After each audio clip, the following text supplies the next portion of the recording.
All right.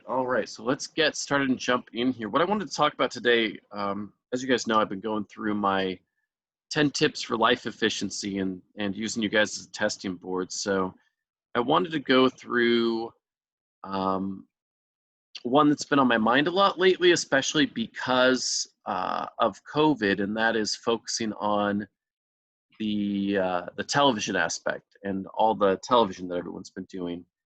For everybody here knows me, but anybody watching this video who doesn't know me knows should know that I'm in commercial real estate, and I've got a daughter and two really cute dogs. They're cute, but they're trouble. So what I want to talk about today is a very specific number, and that's 2.82% less television. So this isn't an accident. I'm sure you've seen, we think of it as kids being zoned out in front of the TV, but I feel like more and more, especially with COVID, we're all zoned out. And now we've got all of these different apps where we don't even have to wait for entire series in fact, we don't wait for entire series anymore. They get released an entire season at a time. And this binge watching thing has now become not only like normal, but it's the way that we consume it. So people will take an entire weekend and consume television.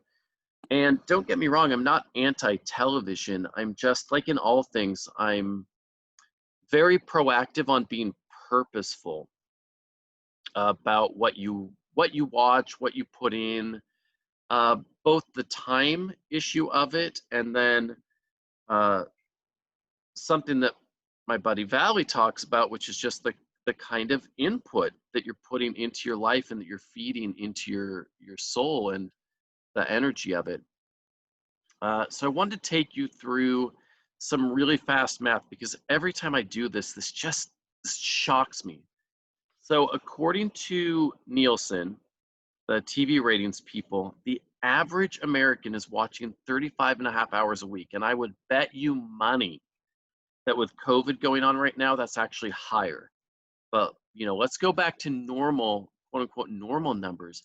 35 and a half hours a week. So the average American is basically spending a full-time job every week watching television. And again, I'm not anti-television. I just wanted to tease you guys with this one idea before you get going on your day, and that is this. What if you took out one of those hours? And I'm not even talking about something good. What if, like, the old school used to be we waited for TV to come on and we'd watch like the 6 o'clock show and the 8 o'clock show, but because we were already on the couch, the 7 o'clock show would just sort of roll over us and we would let it kind of keep going. It's a little bit different now with streaming media, but what if you just chose actively to watch one less episode of something you're not really into anyway? So this is where things get really cool and really powerful. Now, obviously, if you watch one less hour a week, the math isn't hard. You're going to get down to a measly 34 and a half hours. So I'm asking the ultimate sacrifice of only watching 34 and a half hours of TV a week. I know that's a tough challenge, but what you're going to get in exchange is 1 hour a week of extra time. 1 hour a week does not sound like a lot. And on the individual level, it isn't that much, although it still is. And we'll talk about that in a second. But let's play this out a little bit bigger. There are about 250 adults in America. And this actually applies toward kids too, but right now I just want to keep it focused on adults. So we do some really quick math here. If you take that 254 million adults, divide it by 24 hours in a day, 7 days in a week, 52 weeks in a year, this is the staggering number that we come up with.